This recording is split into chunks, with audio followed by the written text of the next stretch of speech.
Ya,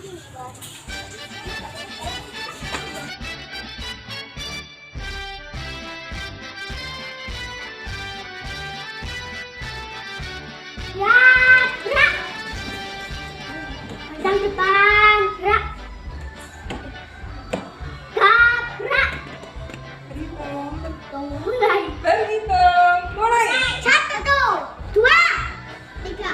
Teman-teman, sebelum belajar mari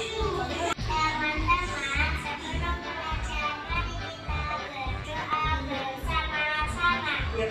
Di Tangan ini ada doa, di mulut ini ada doa, di hati ini ada doa.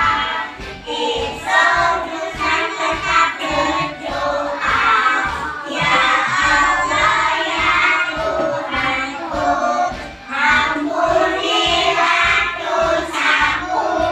Ya Allah ya Tuhanku, kabulkanlah doaku.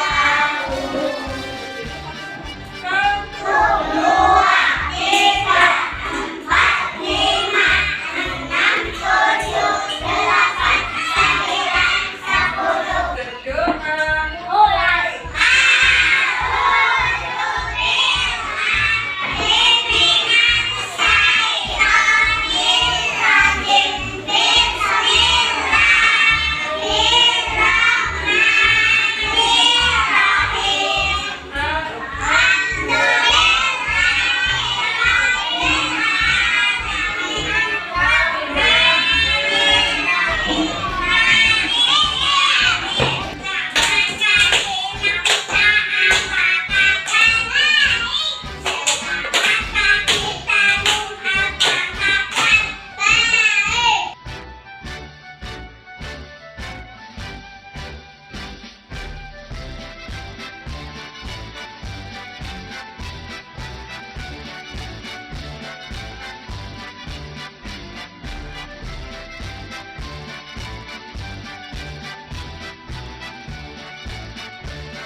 Bismillahirrahmanirrahim.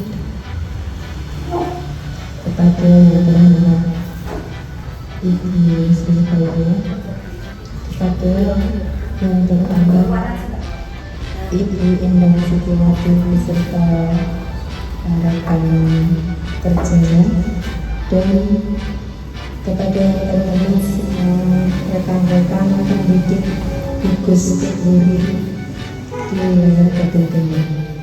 Assalamualaikum warahmatullahi wabarakatuh.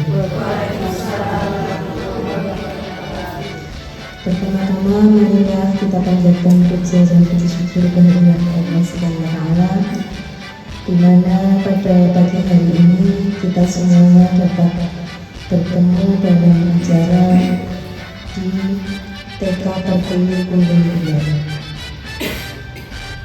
Sebelum kita masuk kepada sesi acara, terlebih dahulu kami akan membacakan susunan acara yang akan terlaksana pada pagi hari ini. Acara yang pertama pembukaan, kedua menyanyikan lagu Indonesia Raya dan Maret Maut. Acara yang ketiga sambutan kepala sekolah. Keempat, sambutan Ketua Gugus Keturi atau Dapil Timur Kecamatan Karangan. Kelima, penyampaian materi. Acara keenam, diskusi. Kedelapan, penutup. Masuk pada acara yang pertama pembukaan. Marilah acara pada pagi hari ini kita buka dengan bacaan doa bersama-sama. Berdoa dipersilakan.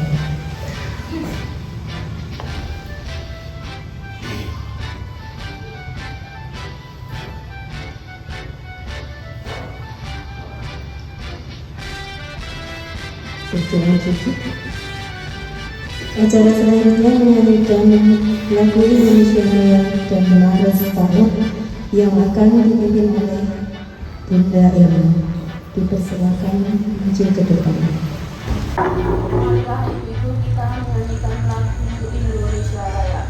Hitungan 4 mulai. Hiduplah Indonesia Raya, 1, 2. Indonesia tanah airku, tanah tumpah darah. Di sanalah aku berdiri, jadi pandu hidupku.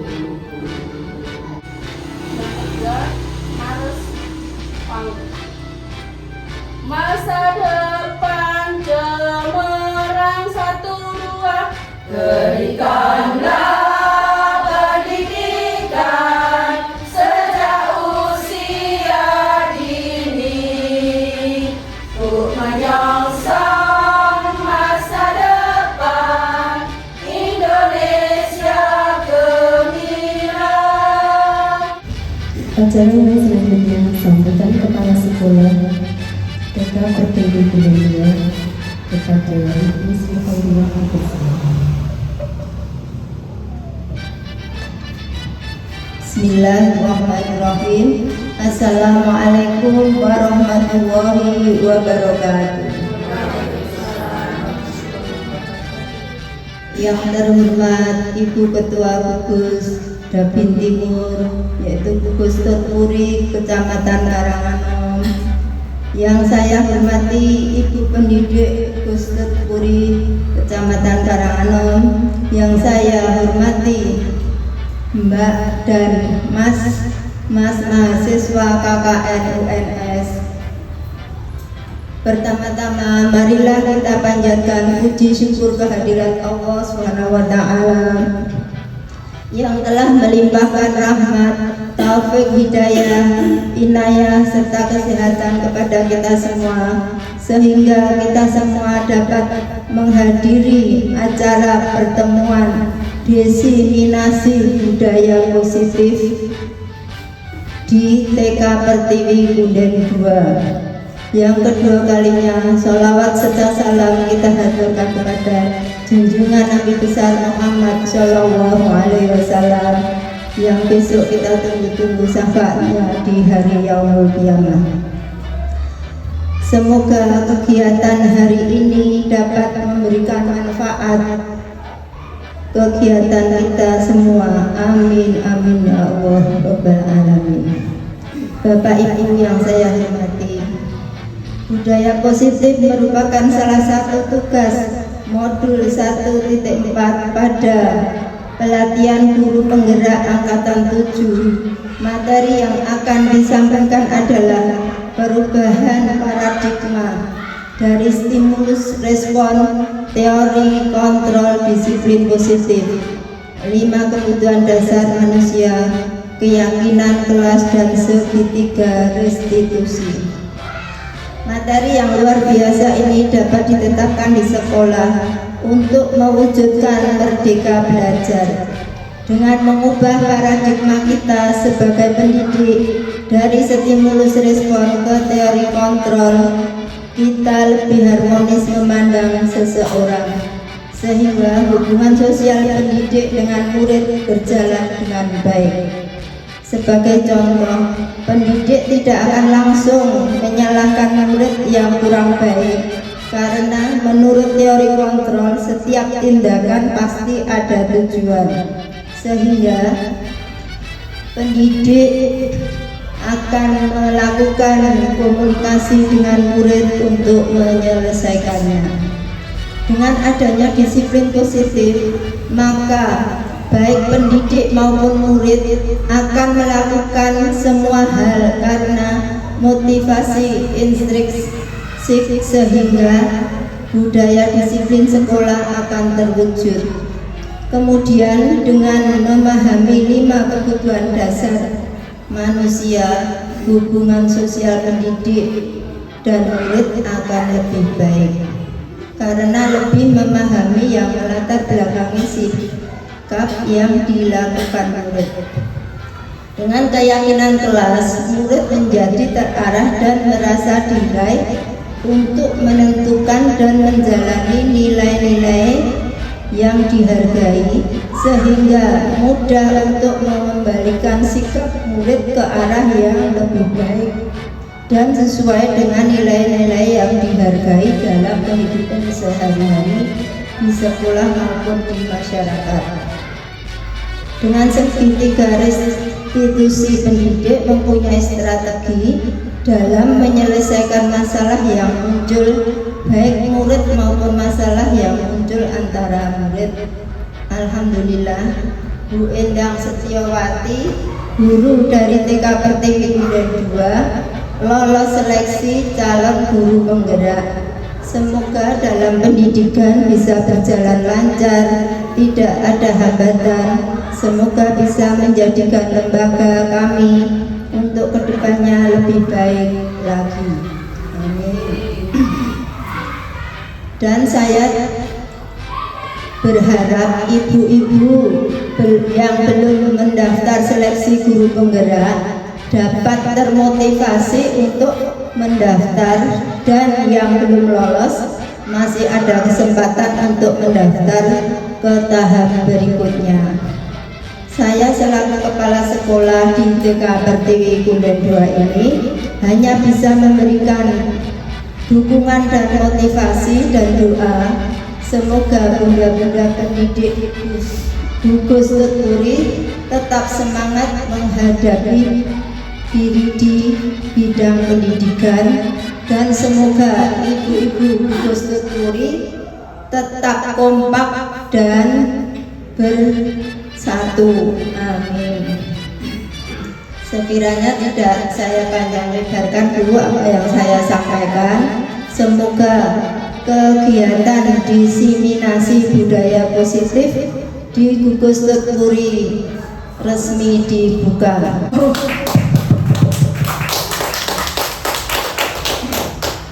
Terima kasih.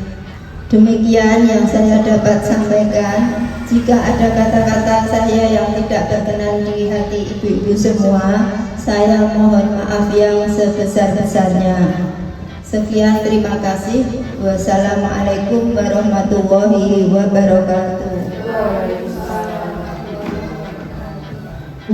Sambutan Ketua Gugus Tuturi Wilayah Dagen Timur Kecamatan Karanganom kepada Ibunda Haryani SPG dipersilakan. Bismillahirrahmanirrahim. Assalamualaikum warahmatullahi wabarakatuh. intinya itu sambutan saja ketua gugus ibu sebetulnya tadi sudah disampaikan karena poin sudah jelas, sudah terang apa acara untuk hari ini. Terima kasih untuk kerawuan ibu-ibu sedaya. Mereka menandakan bahwa Gunung Timur mereka memang kompak, dan di sini saya juga tidak akan bicara panjang lebar. Yang intinya semoga acara Bu Endang pada hari ini nanti bisa berjalan dengan lancar dan menambah pembelajaran, menambah pengetahuan kepada kita semua. Untuk selanjutnya, ini acara namanya acara diseminasi budaya positif. Selama pendidikan 3 bulan ini, alhamdulillah banyak sekali manfaat yang saya peroleh, dan saya pun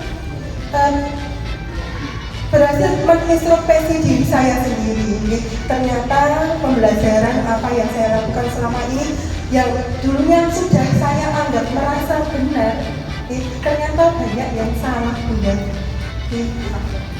Bunda-bunda di sini kenapa kok masih bertahan di sini, bertahan menjadi guru di TK? Apakah ada alasan tertentu? Apakah di antara bunda-bunda bisa menjelaskan kenapa panjenengan sudah bertahun-tahun mengabdi di TK, sementara dari pihak pemerintah sendiri belum memikirkan kesejahteraan dari guru-guru TK? Apakah ada alasan tertentu, bunda-bunda? Adakah yang mau menyampaikan? Kenapa, Bunda? Coba. Terima kasih untuk menanggap saya sebagai guru masih bertahan tetapi guru TK. Saya dari nurani, dari hati saya, dengan niat baik saya untuk menanamkan ada lebih amal, bukan pengharapan untuk dari pemerintah, karena saya menyadari belum mempunyai ijazah yang relevan sebagai guru. Terima kasih, Bunda. Adakah yang lain? Kenapa masih bertahan di TK sampai saat ini? Catatan pada saya pribadi saya, mengapa saya masih bergelut di TK walaupun tidak saya sendiri sudah lama perhatian dari yayasan belum optimal. Pada dasarnya satu, saya berniat untuk menyalurkan pengetahuan saya untuk anak usia dini. Sepengetahuan saya, setelah ilmu saya bisa berguna dan bisa mendidik anak ke jenjang yang lebih tinggi lagi. Tidak memperhatikan untuk istilahnya materi. Nah, itu tidak saya pikirkan. Itulah modal dasar saya untuk mengalihkan sedikit ilmu saya. Terima kasih.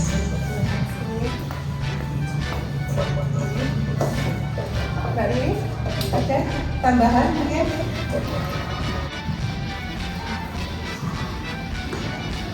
Terima kasih, Bunda. Kenapa saya masih bertahan di TK? Karena saya pribadi alhamdulillah sudah mendapat sertifikasi dari pemerintah, itu semakin mendukung saya untuk bertahan di TK. Dari uraian dari panjenengan semuanya, mungkin dapat kita garis bawahi, mungkin kita berjuang di TK karena panggilan hati nurani. Kita belajar untuk mengabdikan diri kepada negara kita dengan kemampuan yang kita miliki. Meskipun ini pemerintah belum memperhatikan kesejahteraan kita. Tentunya untuk menjadi guru TK itu tidaklah mudah, mungkin banyak sekali tantangan-tantangan yang kita hadapi. Dari image masyarakat yang hanya memandang guru TK itu loh, apa toh guru TK itu paling penak gitu, keplok-keplok, nyanyi-nyanyi, pundure risik, seperti itu ya. Itu adalah labeling dari masyarakat. Tetapi kita sebagai praktisi pendidikan, apakah anggapan beliau-beliau ini bisa dibenarkan? Tidak, gitu. Berjuang di TK itu sangatlah sukar, sulit, perlu dengan kesabaran. Tapi dengan kesabaran saja itu tidaklah cukup, karena yang kita hadapi adalah anak-anak. Anak-anak usia dini adalah masa-masa golden age, di mana pertumbuhan kecerdasan mereka dibangun pada saat usia TK. Jadi sebagai guru TK, kita tidak hanya sabar Bunda, tetapi harus memiliki kemampuan, skill. Bagaimana kita bisa mengasuh, mendidik, mengajar putra-putri tersebut supaya semua aspek perkembangan kehidupannya berkembang dengan optimal. Terus tujuan pendidikan itu apa loh Bunda sebenarnya? Tujuannya ini apa pendidikan itu? Apakah ada yang tahu? Apa itu pendidikan? Pendidikan sama pengajaran itu beda ya Bunda ya. Kalau pendidikan adalah menuntun segala kekuatan kodrat yang ada pada anak agar mereka dapat mencapai keselamatan dan kebahagiaan yang setinggi-tingginya, baik sebagai manusia maupun anggota masyarakat. Jadi kita sebagai guru, tugasnya adalah meningkatkan kecerdasan kemampuan anak sesuai dengan kodratnya, sesuai dengan bakatnya, sesuai dengan karakteristik anak masing-masing. Jadi kita harus memahami dulu karakteristik anak usia dini itu seperti apa. Kita tidak bisa menyamakan antara guru TK dengan guru SD, karena kita di sini yang dipelajarkan adalah aspek perkembangan anak, di mana anak usia dini itu memiliki rasa ingin tahu yang besar. Mungkin ada muridnya panjenengan di sekolah ketika mengetahui sesuatu yang menarik bagi dirinya, mereka akan bertanya kepada gurunya. Selama mereka belum mendapatkan jawaban yang memuaskan dari gurunya, otomatis anak itu akan bertanya terus. Terus sikap panjenengan terhadap anak yang seperti itu, apa yang akan Anda lakukan? Apakah kita yaudah kok jurusan kok buku kesel sih kok apakah seperti itu Bunda? Tidak, kita sebagai guru berusaha memuaskan, memberikan jawaban sehingga anak mengerti apa yang ingin mereka ketahui.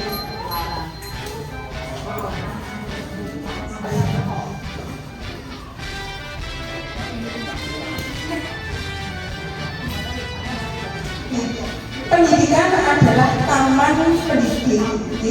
Pendidik itu diibaratkan sebagai seorang petani, sementara murid adalah tanaman. Sebagai petani tentunya kita ingin mendapatkan hasil yang bagus untuk segala sesuatu yang kita tanam, dan untuk membuahkan hasil yang bagus tentunya tidaklah semudah dengan apa yang dikatakan, tapi untuk anak usia dini. Jadi kita sebagai petani, bagaimana berusaha supaya tanaman itu bisa baik, murid kita itu bisa berkembang dengan baik sesuai dengan bakat dan minatnya. Seandainya ada rumput ataupun gangguan yang menghalangi tumbuh kembangnya, otomatis gangguan-gangguan tersebut akan kita hilangkan, kita cabut supaya bisa berkembang dengan maksimal. Di sini ada kebiasaan di TK kami, setiap hari Senin kita melakukan upacara bersama dengan SD. Begitu juga dengan memperingati hari-hari besar nasional, terus untuk tanggal 17. Terus yang kedua, ini penghargaan terhadap siswa yang berprestasi. Terus yang ketiga ini adalah pembiasaan di setiap pagi kita melakukan olahraga bersama supaya motorik halus maupun motorik kasarnya anak-anak berkembang dengan bagus. Yang keempat adalah pembiasaan sholat duha bersama-sama di masjid. Yang keempat adalah kegiatan cuci tangan bersama gosok gigi. Dan yang keenam adalah membersihkan lingkungan. Jadi monggo kita sama-sama berjuang di TK, berusaha semaksimal mungkin supaya peserta didik kita bisa berkembang dengan bagus, keluaran dari TK kita bisa dibanggakan dan bisa bersaing untuk ke jenjang yang lebih tinggi. Terus untuk materi berikutnya adalah diseminasi budaya positif. Nah, kita sebagai pendidik, tugas kita adalah menuntun, bukan menuntut. Menuntut seperti apa yang kita mau. Misalnya di sekolah ini, kita mengajarkan anak kita pengen belajar kegiatan yang lain. Sementara kita sudah menyediakan RPPH yang sudah kita rancang yang dengan sebagus mungkin. Tetapi anak tidak mau. Apakah kita boleh memaksa? Tentunya kita tidak boleh. Kita bisanya cuma menuntun. Ya, kalau anak menginginkan kegiatan lain, ya bagaimana kita bisa memfasilitasi kemauan anak tersebut. Terus kita pun juga tidak boleh menuntut anak untuk bisa misal ada anak yang belum bisa mengenal huruf ataupun mengenal angka, tapi kita memaksakan anak tersebut. Kadang kita pun merasa jengkel. Tapi kita kembali lagi bahwa setiap anak mempunyai intelijensinya masing-masing, mempunyai kecerdasan yang berbeda-beda. Mungkin ada anak yang memiliki kelebihan di bidang bahasa, ada anak yang mempunyai kelebihan di bidang fisik motorik, ada yang melebihi di bidang kognitif, atau mungkin semuanya aspek itu dikuasai oleh anak. Kalau semuanya sudah dikuasai, berarti anak itu jenius. Tapi apakah ada? Setiap anak di kelas kita harus jenius? Tentunya tidak, kan? Mereka punya bakatnya sendiri-sendiri. Jadi tugas kita adalah mengasah, mengetahui bakat anak, sehingga kita bisa memberikan stimulus secara tepat. Kalau mungkin ada anak yang paling di bidang kognitif, kita bisa supaya bertumbuh kecerdasannya, kita bisa melakukan pembelajaran melalui hitung-hitungan dengan. Kalau ada anak yang memiliki kelebihan di bidang seni, mungkin kita bisa mengeksplor dengan menyanyi, melukis, dan sebagainya. Terus kita sebagai pendidik, peran kita adalah sebagai tukang kebun kehidupan. Seperti yang tadi saya katakan, sebagai tukang kebun itu tugasnya adalah merawat supaya tanamannya itu tumbuh dan berbuah dengan maksimal. Yang ketiga adalah meningkatkan budi pekerti. Jadi di sekolah kita bukan hanya sebatas mengajar, mendidik, tapi kita paling nomor satu, yang paling nomor satu kan adalah budi pekerti akhlak. Banyak orang pintar, tetapi kalau beliaunya tidak mempunyai akhlak, maka akan rusaklah negara kita. Jadi budi pekerti ini adalah hal yang paling perlu didahulukan, difokuskan dalam mendidik anak-anak. Yang keempat adalah pendidikan berpihak pada anak. Seperti tadi, setiap anak memiliki karakteristik yang masing-masing, mempunyai kelebihan masing-masing. Kita harus memberikan pelayanan sesuai dengan kebutuhan mereka.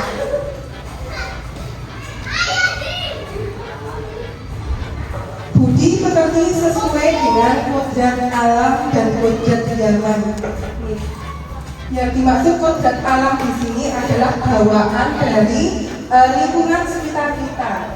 Sedangkan kodrat zaman adalah dipengaruhi dari perkembangan zaman ke zaman. Seperti begini Bu, mungkin antara budi pekerti zaman saya dahulu sama saya jenengan dengan budi pekerti anak-anak sekarang tentunya berbeda nih. Jadi tugas kita di sini adalah bagaimana anak-anak sekarang itu bisa memiliki budi pekerti yang bagus, sopan santun, tunggak tunggu. Karena budi pekerti sekarang itu terkikis dengan apa itu Bu? Pengaruh gadget ya. Anak-anak cenderung berfokus dengan gadgetnya, asik dengan gadgetnya. Kita sebagai guru harus menciptakan lingkungan kelas yang merdeka belajar. Merdeka belajar di sini adalah anak diberikan kesempatan seluas-luasnya untuk menggali bakat, minat, potensi yang ada pada dirinya, ya, tanpa adanya tekanan atau pengaruh dari guru. Ya, biarkan anak bebas memilih ragam permainan ataupun pembelajaran yang mereka inginkan. Di sini adalah merdeka belajar, ya, anak bebas berkreasi, menciptakan sesuatu, ya, menghasilkan karya-karya baru, ya, berinovasi, menciptakan karya-karya baru, bereksplorasi, mengasah pengetahuannya dengan melakukan uji coba, ya, mencoba, kemudian kalau di TK itu ada bermain balok, bermain Lego, yang mereka asik. Supaya menjadi bentuk menara itu bagaimana ya? Mereka asik dengan Legonya. Bisa juga dengan pencampuran warna. Banyak sekali kegiatan-kegiatan di TK yang bisa mengasah eksplorasi, kreasi serta inovasi anak. Ada bimbingan dan literasi, ada kegiatan menunjuk dan mengarahkan keterampilan sesuai dengan bakat, minat dan kebutuhannya, ya. Tadi sudah seperti slide yang sebelumnya.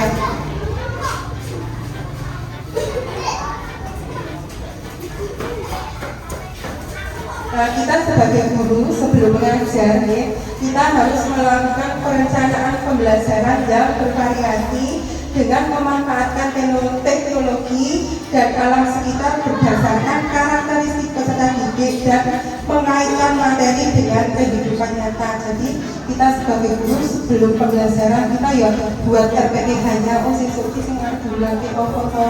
Terus kita juga menyiapkan bahan pembelajarannya, menyiapkan media yang mau digunakan. Misalnya kalau hari ini ibu-ibu mengajarkan tentang apel, berarti dalam satu hari itu pun kita harus menulis tentang apel, bukan nanti apel ditambah durian terus ditambah manis. Nanti kan udah gimana ya, tidak sinkron ya. Kalau kita ambil satu tema dalam satu ya, itu kita fokuskan saja dalam satu tema. Kalau nanti sudah anak betul-betul paham, kita bisa berganti dengan tema yang lain. Pembiasaan dan karakter.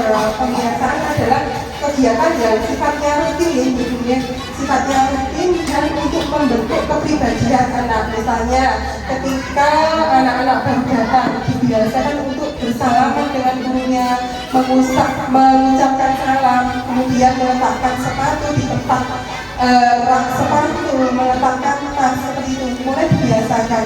Terus ketika mau makan, anak cuci tangan dahulu, kemudian berdoa.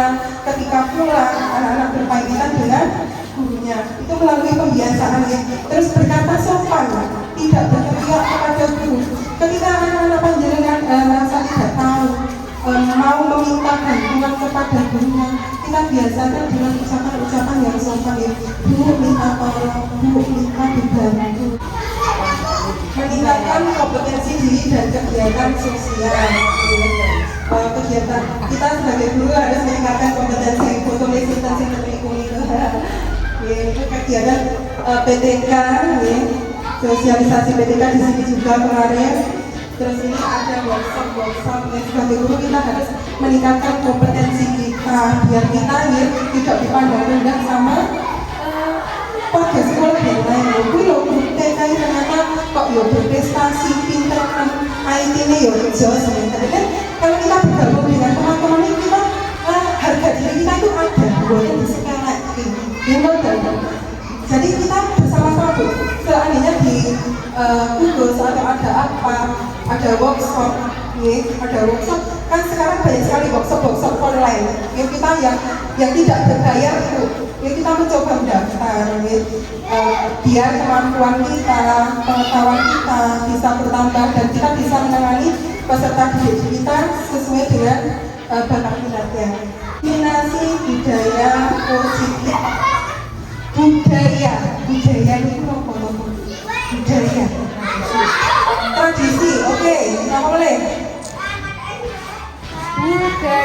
dari kata budi dan daya, hasil cipta karya manusia. Jadi budidaya itu adalah ciptaan manusia yang sifatnya positif, berarti adalah hal-hal yang baik. Budaya positif, hasil cipta karya manusia yang sifatnya positif. Ki Hajar Dewantara menjelaskan bahwa tujuan pendidikan yaitu menuntun segala kodrat yang ada pada anak-anak agar mereka dapat mencapai keselamatan dan kebahagiaan yang setinggi-tingginya, baik sebagai manusia maupun sebagai anggota masyarakat. Oleh sebab itu, pendidik hanya dapat menuntun. Perlu digarisbawahi, kita hanya dapat menuntun tumbuh dan hidupnya kekuatan kodrat yang ada pada anak-anak agar dapat memperbaiki lakunya, bukan dasarnya. Hidup dan tumbuhnya kekuatan kodrat. Jadi kita tugasnya hanyalah menuntun bagaimana anak berkembang dengan bakat dan minatnya. Guru sebagai pemimpin pembelajaran bertanggung jawab memberikan lingkungan yang aman dan nyaman untuk belajar, menciptakan lingkungan positif yang terdiri dari warga sekolah yang saling mendukung, saling bekerja sama, sehingga tercipta kebiasaan baik yang akan menumbuhkan karakter baik warga sekolah, dan akhirnya dari karakter baik itu akan membentuk budaya positif. Jadi sebagai guru kita harus menciptakan suasana yang aman, nyaman, supaya anak itu rasa belajar di lembaga kita. Untuk menciptakan suatu kondisi yang aman dan nyaman, tentunya diperlukan ya kerjasama antara warga sekolah, antara guru, kepala, murid, wali murid, dan warga yang ada di sekitar. Jadi kalau kita satu lembaga, kalau ada permasalahan apapun, sebaiknya segera diselesaikan di dalam lembaga kita. Jangan sampai orang luar mengetahuinya, tetapi jika kita dalam satu lembaga tidak bisa menyelesaikannya, kita bisa meminta bantuan kepada orang yang lebih tahu, misalnya kepada komite ataupun kepada kepala desa yang mereka dimana menjadi pemimpin kita di sini. Kita mengabdi di masyarakat, kita bertanggung jawabnya kepada desa. Jadi marilah kita bersama-sama menciptakan lingkungan harmonis. Yang gurunya harmonis ini ya, gurunya senyum, rukun, karo kepala sekolah ya rukun, karo tukang kebunnya ya rukun, mboten nate ada masalah tukang padu misalnya. Kalau masalah pasti tiap hari ada tentunya ada, tapi kita bagaimana cara kita menyikapinya supaya lingkungan sekolah kita itu benar-benar aman, nyaman. Yang keperluan kepala sekolah ini loh guyu, kata sebutun. Konsep utama budaya positif adalah perubahan paradigma belajar, berubah cara belajar kita, mindset kita. Kalau di TK biasanya kan sebelum ada tema kita pembelajarannya bersifat klasikal, semuanya berpusat kepada guru.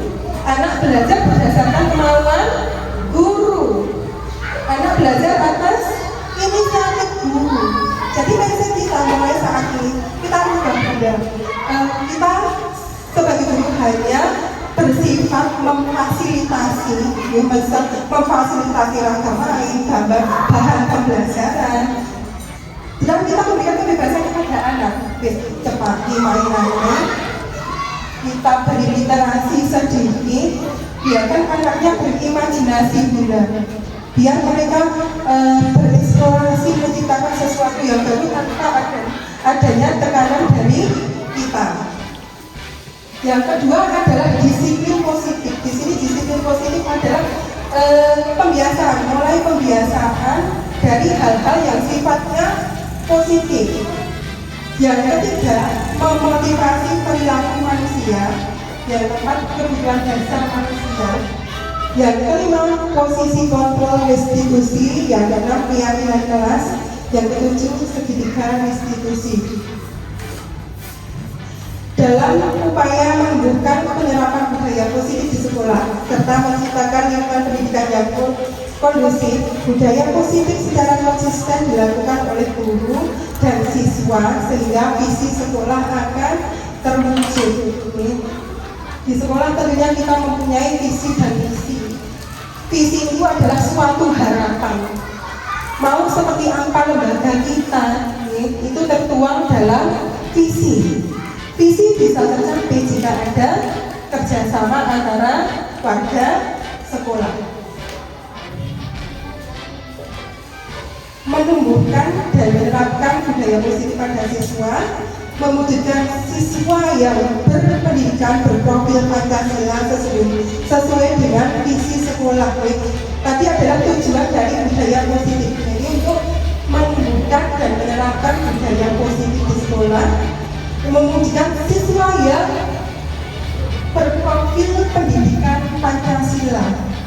Bunda-bunda masih ingat apakah elemen pelajar Pancasila, profil pelajar Pancasila? Adakah yang masih ingat? Itu adalah punya Bunda.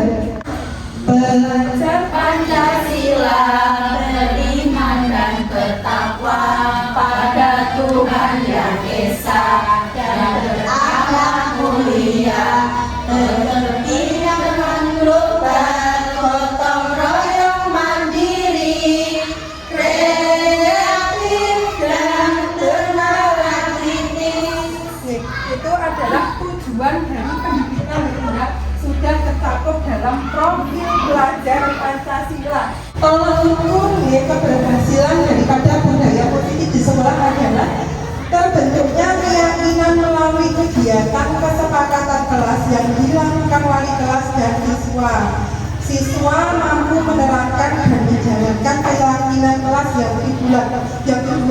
Jadi budaya positif itu dikatakan berhasil jika terbentuk keyakinan pada diri wali dan siswanya melalui pembiasaan. Jadi anak itu bersikap positif bukan karena perintah guru, tapi dari kesadaran dirinya, dari faktor intrinsik, dari kesadaran aku ingin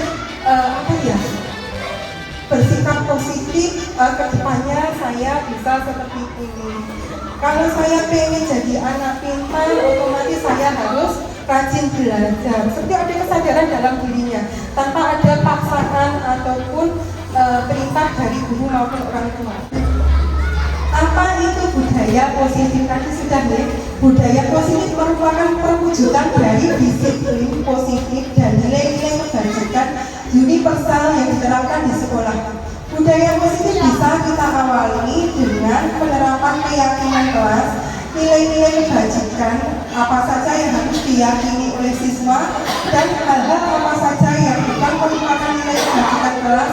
Di dalam budaya positif ini mengandung sejumlah kegiatan yang mampu menumbuhkan karakter siswa. Menurut Stephen R. Covey, bila kita ingin membuat kemajuan perlahan sedikit-sedikit, ubahlah sikap dan perilaku Anda. Namun bila kita ingin memperbaiki cara-cara utama kita, maka kita perlu merubah kerangka acuan kita, mindset kita, pola pikir kita. Ubahlah bagaimana Anda melihat dunia, wawasan kita. Ubahlah paradigma Anda, skema pemahaman dan penjelasan aspek-aspek tertentu tentang realita. Intinya itu pada mindset kita, pola pikir kita benar-benar. Kalau kita ingin maju, otomatis kita harus berusaha untuk mengembangkan kemampuan kita. Budaya positif terdiri dari keyakinan kelas, disiplin positif dan nilai-nilai kebajikan universal, teori motivasi, hukuman, penghargaan, restitusi. Yang keempat, kebutuhan dasar manusia. Yang kelima, posisi kontrol. Yang keenam, segitiga restitusi. Keyakinan kelas merupakan nilai-nilai kebajikan universal yang wajib diberikan pemahaman kepada siswa, sehingga dengan nilai kebajikan tersebut akan tercipta budaya positif di kelas dan meningkatkan keyakinan siswa untuk berperilaku sesuai dengan keyakinan yang mereka miliki dengan penuh kesadaran tanpa ada paksaan ataupun tuntutan dari siapapun. Seperti yang sudah saya katakan tadi, nilai-nilai itu ditanamkan sehingga anak mau melakukan tanpa adanya paksaan. Besarnya seperti itu. Merupakan salah satu disiplin positif yang bisa kita terapkan dalam membangun budaya positif sekolah. Mengapa keyakinan kelas harus dibentuk? Sekarang sudah tahun 2023. Tentunya keyakinan kelas kita dengan tahun kemarin berbeda atau sama, Bunda? Bisa sama, bisa juga berbeda. Kalau ada nilai-nilai yang sudah sifatnya positif, sudah berjalan dengan baik, ya nilai-nilai itu kita pertahankan.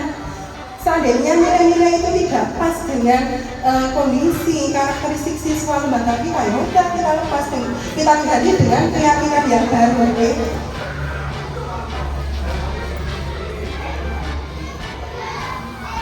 Yang perlu diingat dalam pembentukan keyakinan kelas, kita perlu membentuk keyakinan kelas. Keyakinan kelas itu tidak dibuat oleh guru, tetapi dibuat bersama oleh warga sekolah, kepala sekolah, guru, dan murid. Jadi kita kesepakati bersama-sama. Yang kedua, keyakinan kelas dibuat tidak terlalu banyak sehingga mudah untuk mengingatnya. Yang nggak aturan kelas kita yang hadapi adalah anak kecil, anak kecil itu daya perhatiannya juga terbatas. Kalau kita buat keyakinan kelas, kita fokuskan saja kepada beberapa yang sifatnya sangat penting.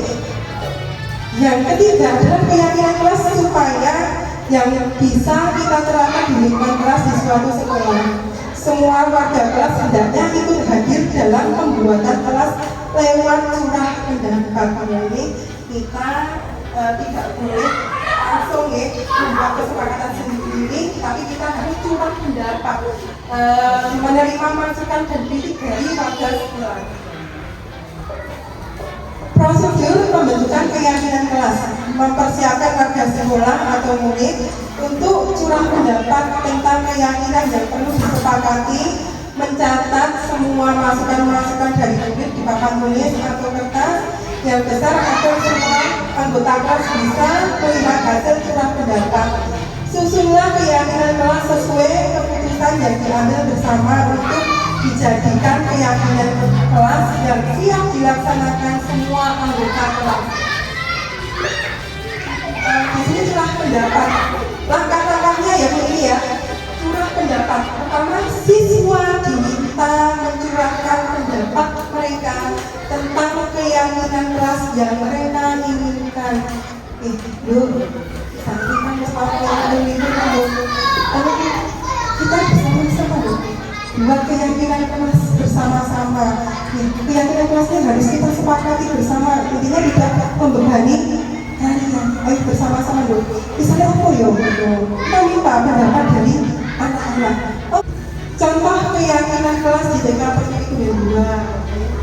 Ini hanya sekelumit ya, cuma intinya saja. Datang tepat waktu sebelum pelajaran dimulai, anak harus sudah datang. Kedua, senyum, salam, sapa, sopan, dan santun. Yang ketiga, berpakaian rapi sesuai dengan jadwal yang sudah ditentukan. Yang ketiga, setelah makan buang sampah pada tempatnya. Sebelum dan sesudah makan harus berdoa dulu. Yang kelima, sebelum dan sesudah makan harus cuci tangan terlebih dahulu. Yang keenam, berbaris sebelum masuk kelas maupun meninggalkan kelas. Demikian ini gambaran keyakinan kelas yang ada di TKP kedua. Ini anak berbaris rapi ketika datang, mengucapkan salam dengan guru, meletakkan sepatu di tempatnya. Ini digariskan, salah satu anak ini menjadi koordinator, pemimpin teman-temannya, menyiapkan, kemudian berhitung berapa jumlah temannya yang hadir. Kita berikan kepercayaan kepada anak untuk memimpin doa. Terus yang ketiga, pembiasaan kegiatan cuci tangan. Contoh berikutnya adalah membuang sampah pada tempatnya, mengembalikan sandal ketika setelah bermain. Berikutnya adalah berpamitan kepada guru ketika mau meninggalkan sekolah. Disiplin positif berasal dari bahasa Latin, ya. Artinya belajar kata disiplin, atau juga berasal dari akar kata yang sama, disiplin atau murid atau pengikut. Untuk menjadi seorang murid atau pengikut, seorang harus paham betul mengapa alasan mereka untuk mengikuti suatu aliran tertentu, sehingga motivasi terbangun adalah motivasi intrinsik, bukan motivasi eksplisit. Ya. Disiplin positif ini garis besarnya adalah nilai-nilai positif untuk diyakini anak-anak melakukan dengan kesadarannya sendiri, motivasi intrinsik, ya, lebih dalam diri, bukan dari luar. Langkah apa yang dilakukan untuk menciptakan disiplin positif? Menanyakan kepada murid bagaimana belajar yang mereka sukai, menanyakan kepada murid untuk mencapai kelas impian, mengambil kesepakatan dari ide murid. Itu langkah-langkahnya. Apakah selama ini panjenengan semua sudah melakukan langkah-langkah membuat keyakinan kelas 3? Langkah-langkah keyakinan kelas, kami guru selaku guru dan anak-anak saling diskusi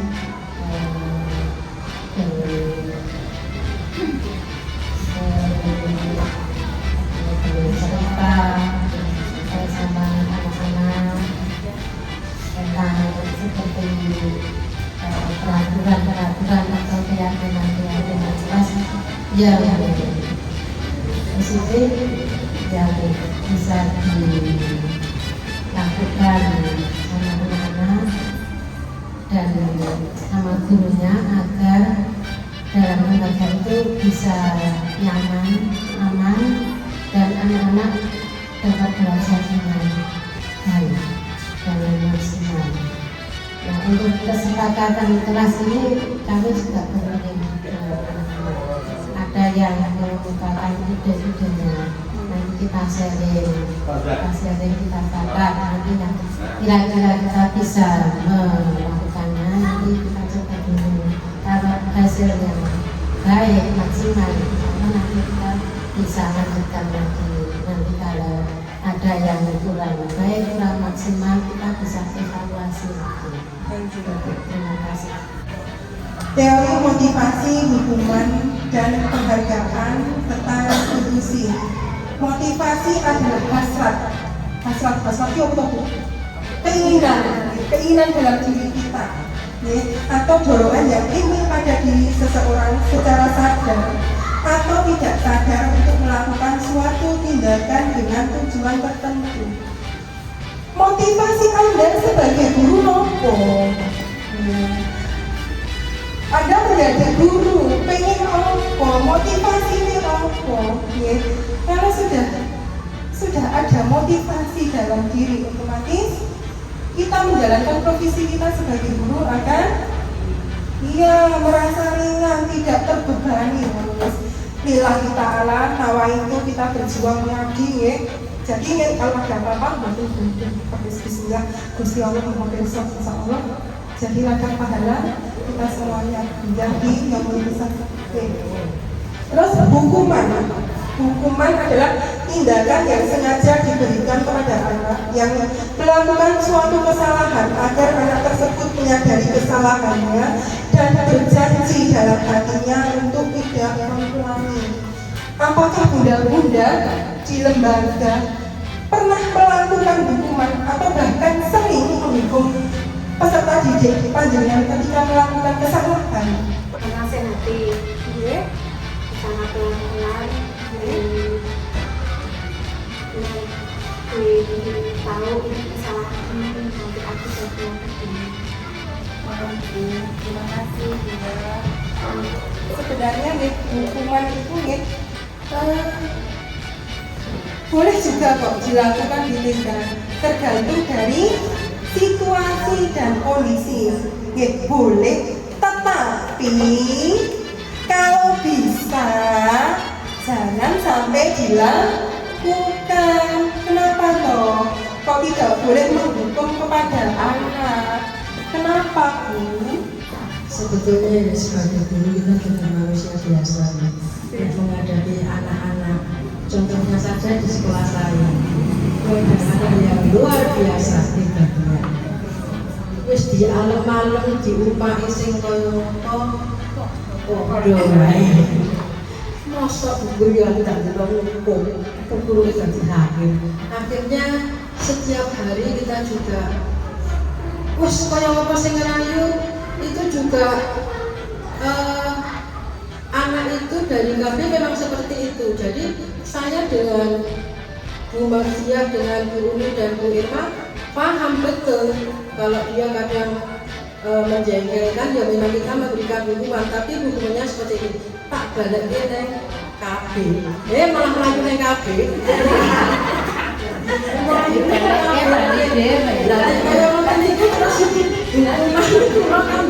Tidak bermanfaat kok. Akhirnya sekarang guru yang dari bus kelihatan gereja teko dia kan oke diumpah betul ya pada guru yang satunya ya mau ternyata bahwa untuk anak itu tidak tergantung di sekolah itu terus kita sebagai guru juga tanya-tanya, ternyata di rumah keadaan rumah memang seperti itu, bapaknya, ibunya, terus akhirnya itu tercermin anaknya di sekolah. Tadi sepertinya perlu digarisbawahi, memang hukuman itu juga diperbolehkan, tapi harus berdasarkan sikap juga ya. Tapi sedapat mungkin jangan melakukan hukuman yang sifatnya menyakiti fisik anak, berbahaya itu. Jadi sedapat mungkin kita menghindari sifatnya hukuman. Kadang hukuman pun berdampak negatif kepada anak. Anaknya ini hukuman ini mesti dalam hatinya merasa akhirnya kenapa tuh berkumpul. Apakah aku seburuk itu, sesalah itu, ya sehingga guruku menghukum gini. Jadi di sini perlu digarisbawahi, keberhasilan pendidikan itu tidak 100% dibebankan kepada guru.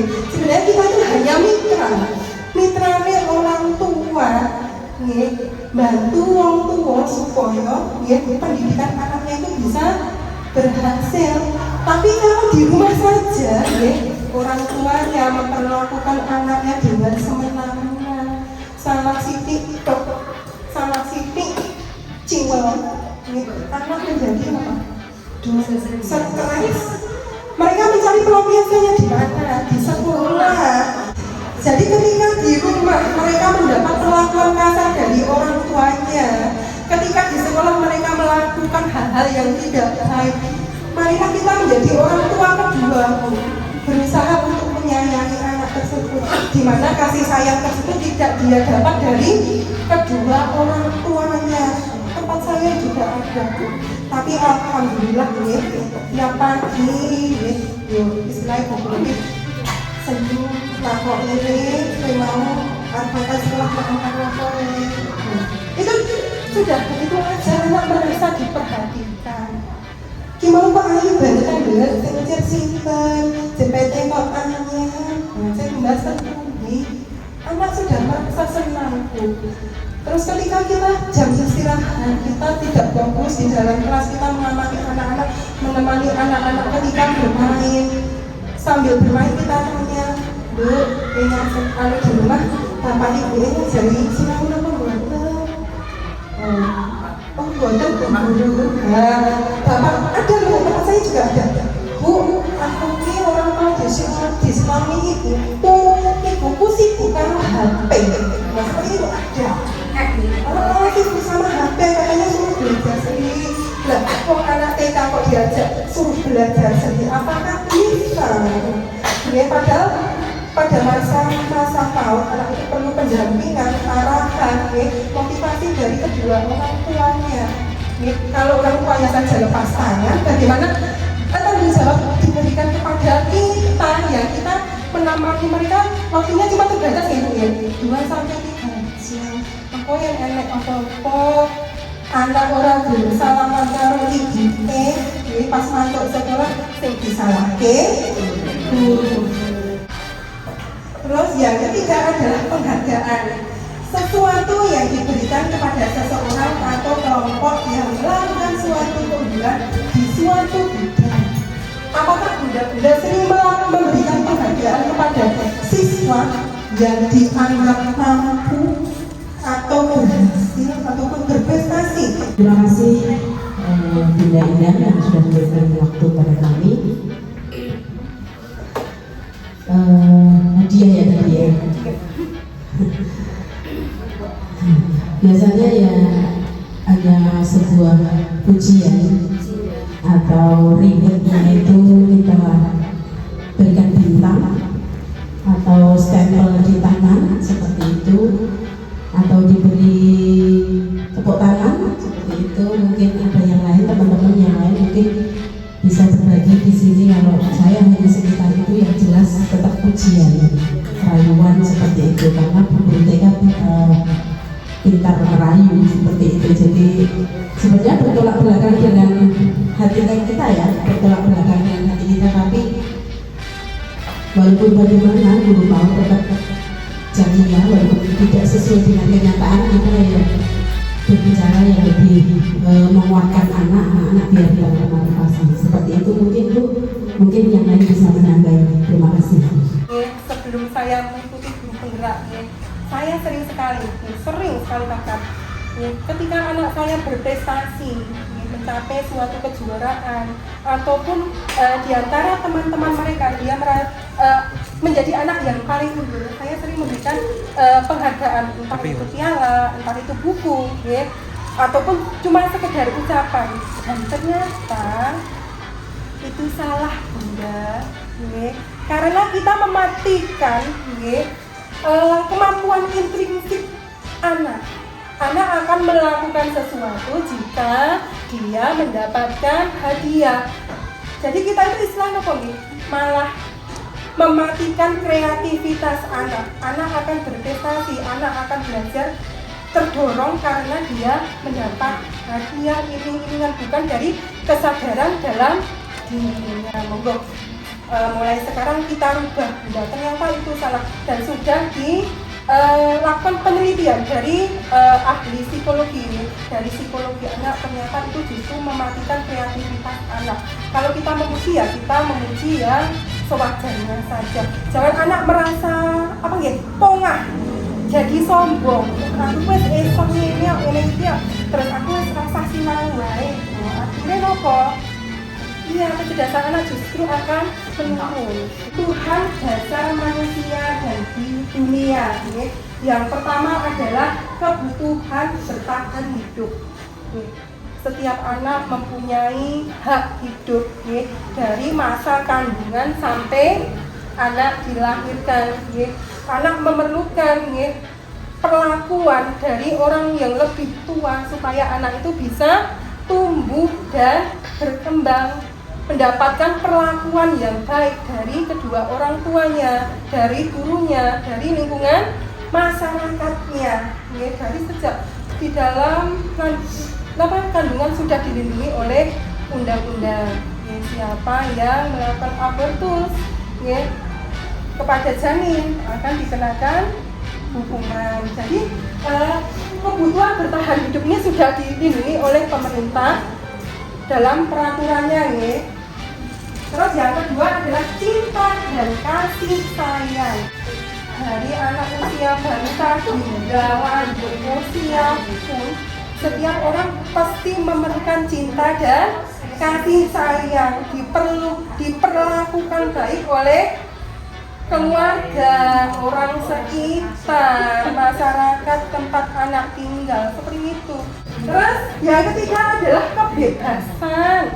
Siapa yang di sini juga pingin kebebasan? Ya, kebebasan yang bertanggung jawab, ya. Ada aturan-aturan orang sama PDW. Kalau kita sebagai praktisi pendidikan, ya, tentunya kita kan juga punya peraturan-peraturan yang harus ditaati. Yang berangkat mengajar, ya sebelum jam 7 sudah di sekolah. Kalau kita sebagai pendidik, sebagai praktisi pendidikan, kita belajar untuk mematuhi peraturan yang ada. Terus kekuatan. Ini penak mau lupa buat sini Bu.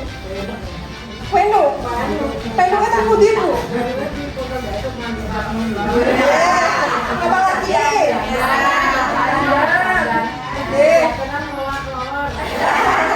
Betul.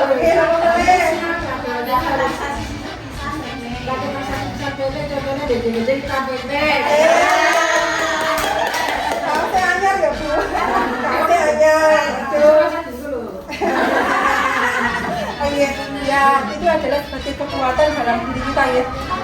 Kalau kita sudah punya motivasi, meskipun ada hambatan, tantangan, suara-suara yang tidak enak didengar, yang bisa membuat diri kita drop. This nonsense. Terus pembuat rasa bersalah. Pernahkah Bu Guru melaksanakan posisi kontrol pembuat rasa bersalah? Anak digawe rumangsa salah. Nah biasanya kita nadane lemah lembut. Kok kowe iki nonton banget to ya. Kalau si Adit kae mbok nakali terus saiki kok ora gelem sekolah. Piye, kowe rumah sakit dulu. Kowe yang dibukani karo bapake mergo diadit orang mata sekolah. Anak dibuat merasa seakan-akan dirinya itu bersalah. Yang merasa itu oh iya kok. Kami nakali kae terus sekolah ya. Sampai apa salah. Biasanya guru ini kita menggunakan nada yang memeras. Jadi lembut. Terus kadang mengeluarkan air mata kok memeras. Ya deh, buatan sakit guru. Aku guru mesti dibukani kami tak pertama seperti itu ya. Pernahkah Anda melakukan posisi kontrol pembuat rasa bersalah? Tidak. Sebagai teman. Nah, ini juga sebagai teman. Kita ini secara jenis tuang ya, sudah kepala 4 hampir 5. Orang popo bergabung dengan anak-anak ketika anak-anak bermain. Kita ya muridnya rumpatan, gurunya paling bosan berlanan HP. Kalau bosan, nggak boleh. Kalau cuma mendokumentasikan, cepat. Dah, jadi kalau kita orang ini minta foto ya. Oh iya, oke. Kalau putra putri panjenengan lompatan, jenengan juga harus menemani lompatan. Kalau ada yang bermain gapan, jenengan juga harus menemani sambil kita menggali informasi dari anak. Kita bisa tahu background anak yang memahami koyo ngopo, kebiasaannya koyo ngopo, kesenangannya koyo ngopo. Karena kita berkomunikasi, gitu. Mesti bisa tahu keadaan muridnya kalau cuma diem aja. Gitu kayak wes, kalau salaman di ibu nggak ada tugas. Bisa kan tahu? Tidak bisa. Ya pasti kita menggali informasi. Ya ini, ini apa dok? Kamu dulu belum makan kali dok, kamu sambil belajar. Hari berikutnya ditanya, kamu makan apa dok? Kayak bayam kali dok. Oh ini berarti kita kan perlu memberikan pengaruh kepada orang tuanya juga. Bu, maksudnya supaya tercukupi kebutuhan gizi putra putri panjenengan. Kemudian masak sayur divariasi Bu. Ndoke sesuk diganti tempe apa tahu sing malah lebih murah. Bayamnya diganti kacang. Itu kan kita bisa. Kan dikasih kambing 1 hari 1 telur. Oh iya. Berarti tapi kan juga. Tapi juga jalan telur-telur. Ganti menu sore, ganti menu bengi, ganti menu pagi kongko, ganti. Itu.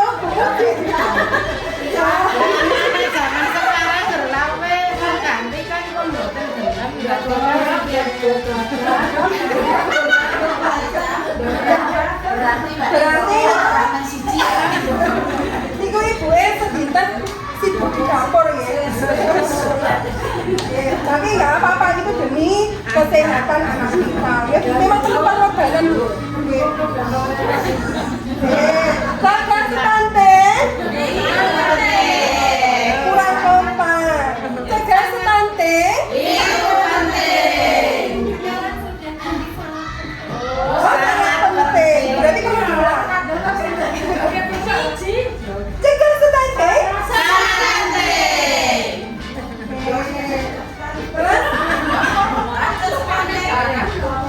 Kalau stunting bagaimana penanganannya Bu? Kalau sudah stunting terus tipe penanganannya. Ada putar-putar dari hasil stunting. Ya, biasanya sulit ya Bu ya. Kalau sudah terlanjur itu sangat sulit. Jadi kita sebagai guru pun juga berkewajiban memantau pertumbuhan dan perkembangan anak. Sebulan sekali anak juga perlu ditimbang, apa boleh? Diukur di badannya, apa boleh? Lihat kepala, itu juga tugas guru loh Bu. Kita sebagai pengabdi masyarakat tugas ini orang bermula, juga membantu bidang desa, petugas kesehatan desa untuk memantau dan mencegah stunting. Jangan sampai peserta didik kita yang di sini ada yang stunting. Pokoknya sebagai stunting angel Bu. Piye sing arep napa memperbaiki memulihkan ya sebagai kerdil tetap angel Bu. Makanya dewasanya nih pun anak menjadi minder, cari pekerjaan juga sulit ya. Terus berikutnya adalah sebagai manajer kontrol, ya, pengontrol. Ketika anak bersalah, misalnya Bu Irma bermain ke rumah saya punya keramik yang bagus sekali. Delala ya, Bu Irma tanpa sengaja, ya, nyenggol keramiknya Bu Indang semua larang memecah piar. Marah-marah terus wow ini kerjanya lama ada seperti itu atau mergo pekewo sekolah bebas baca cerah juga pekewo arep yo iso piye yo aku kok yang iso mesti aku disoni biar mungkin mesti sekolahnya dikontrol seperti itu. Apakah itu benar Bunda? Kalau kita sebagai manajer ya, kalau dia salah dia harus mempertanggungjawabkan apa yang dia lakukan. Yang DWE mecah keramik berarti wajib mengganti. Masa keramik aja dijualin lim-liman? Dia wajib menyatukan ya patah menjadi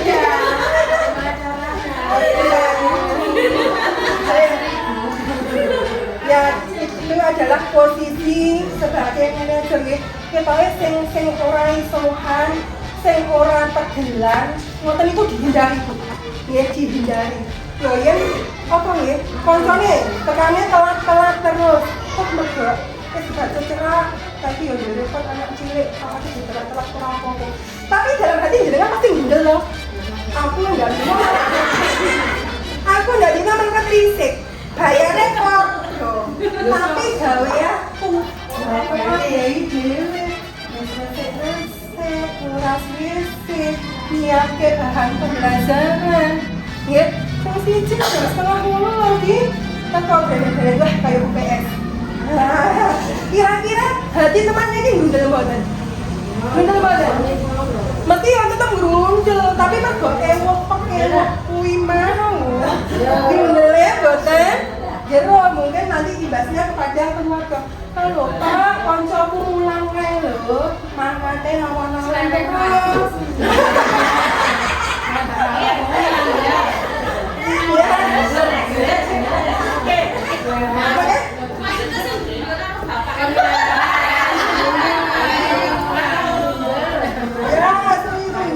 intinya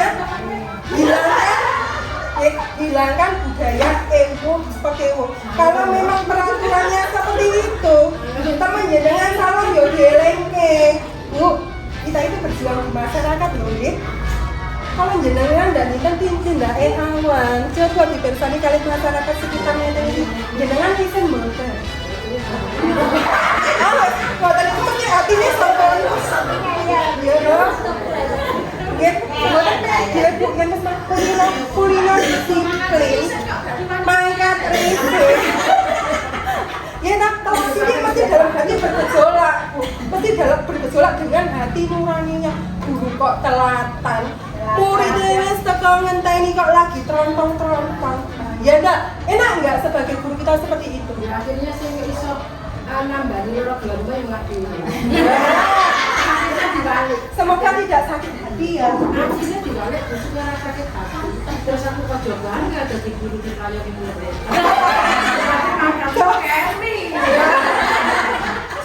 Jadi kita Ya bisa muridnya. Guru di kalian di murid berarti kalau sekolah murid. Jangan bangga. Aku dengan sekolah muridku malah udah nyalami salah. Aku nggak tahu disalami.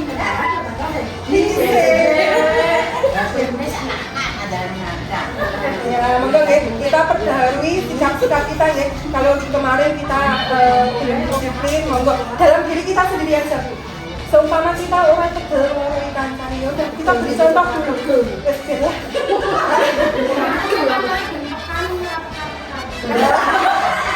Tapi kan caranya pekan itu harus dipon. Oh ya udah deh. Tunda pangku. Silakan sakit hati berlanjut.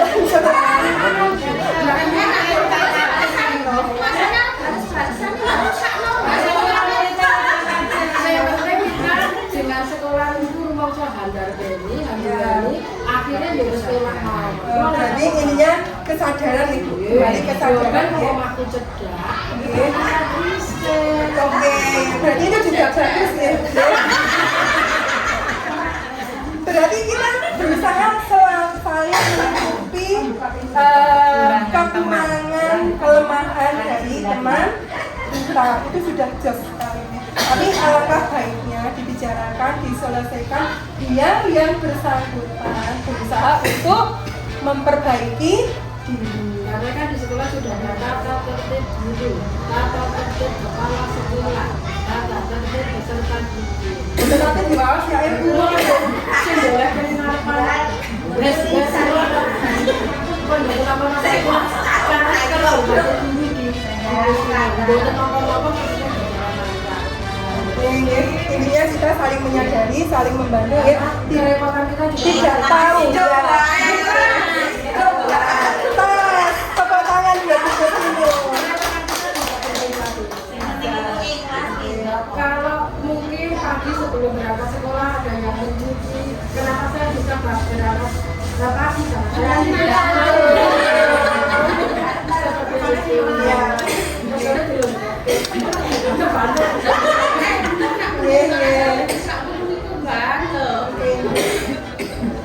Di sini dalam penerapannya saya mengambil posisi Pablo sebagai teman ya. Ini ada kegiatan bermain bersama, jalan-jalan. Jadi kita berusaha mendekat kepada murid. Seakan-akan bulan lagi ya, saya mabok sama saya. Semua tukang pulau di bulan tahun. Nah ini juga dengan bersama. Ini yang terakhir Bunda, sertifikat restitusi. Sertifikat restitusi merupakan proses menciptakan kondisi bagi murid untuk memperbaiki kesalahan sehingga mereka bisa kembali pada kelompok dengan karakter yang lebih luas. Ini adalah sertifikat restitusi Bunda. Itu ada 3. Pertama kita memvalidasi masalah, kita mengetahui masalah. Ketika ada panjenengan putri panjenengan terlambat datang sekolah, apa yang Anda lakukan pertama kali? Marah-marah kah? Menghukum kah? Apa yang dilakukan? Pasti kita mencari tahu ada apa deh, ya ada apa deh, kenapa kamu datang terlambat? Pasti anak akan cerita, ayo Bu Guru, dek bengi aku ndelok TV nganti wengi. Terus aku bubuke anu nang dibuka ibu, aku nangis, aku balik bubuk meneh. Seperti itu. Jadi kita sebagai guru tahu, oh iya, anak iki mau kok nggih telat mergo apa dek wong? Keringan mergo bubuke wengi. Kita sebagai guru ini, oh iya enggak apa-apa dek, dulu Bu Guru juga sering seperti itu kok. Waktu kecil juga seperti itu. Sering, kenapa nih Bu? Bangun pagi, iya bangun kesiangan. Bu Guru akhirnya merasa malu deh, datang terlambat, teman-temannya sudah masuk. Bu Guru jadi ketinggalan pelajaran. Akhirnya Bu Guru kok tidak tahu kalau ditanya sama Bu Guru gitu. Akhirnya anak sadar dengan sendirinya, oh iya, besok aku orang datang, tangi keblok meleh. Dia berusaha untuk bangun pagi. Terus kita menanyakan, apakah besok kamu akan mengulangi terlambat sekolah? Nah, pasti dia akan jawab, tidak Bu Guru. Kita sebagai guru, apa yang akan kamu lakukan supaya kamu tidak terlambat? Saya akan bobok lebih awal, berusaha bangun pagi, minta kepada ibu untuk membangunkan. Seperti itu. Ya, semoga paparan hari ini memberikan manfaat kepada kita semuanya. Ya. Intinya, mari kita bersama-sama menggiatkan budaya positif di lingkungan sekolah kita supaya warga sekolah kita menjadi pribadi yang disiplin, ya, mempunyai keyakinan yang bagus, sehingga lembaga kita bisa berkembang lebih bagus lagi, bisa bersaing dengan lembaga lainnya. Untuk sekian paparan dari saya, apabila ada kesalahan, saya mohon maaf yang sebesar-besarnya. Wassalamualaikum warahmatullahi wabarakatuh. Kok error apa ya, Cik? Error, Cik. Errornya antara bagaimana ke apa? Itu. Yes. Penerapan budaya positif di sekolah adalah hal yang tidak mudah. Bagaimana cara menerapkan budaya positif di sekolah dan dukungan apa saja yang diperlukan? Terima kasih. Wassalamualaikum warahmatullahi wabarakatuh. Begini, untuk penerapan budaya positif di sekolah memang merupakan suatu hal yang tidak mudah. Di sini diperlukan faktor intrinsik kemauan dari dalam diri seseorang atau siswa untuk merubah pola perilakunya. Jadi semua itu tergantung dari pribadinya masing-masing, keinginannya untuk berubah. Selain itu, kita juga memerlukan dukungan. Dukungan tersebut meliputi dari dukungan dari warga sekolah, yaitu kepala sekolah, teman sejawat, murid-murid ini, di mana warga sekolah ini sama-sama berpartisipasi untuk melaksanakan keyakinan sekolah yang telah dibuat bersama-sama. Yang kedua adalah pelengkapan sarana dan prasarana untuk memudahkan publikasi keyakinan sekolah, misalnya dengan membuat poster-poster di dinding budidaya, cuci tangan bersama, masuk mengucapkan salam, bisa kita tempel di dinding seperti itu. Kelengkapan sarana dan prasarana. Yang ketiga adalah peran serta dari wali murid. Kita tidak bisa berhasil tanpa adanya bantuan wali murid. Jadi kita bersinergi, saling bekerja sama bagaimana keyakinan yang telah dilaksanakan di sekolah bisa diimplementasikan juga dalam lingkungan rumah maupun masyarakat. Demikian Bunda, apakah ada yang bisa menambahkan?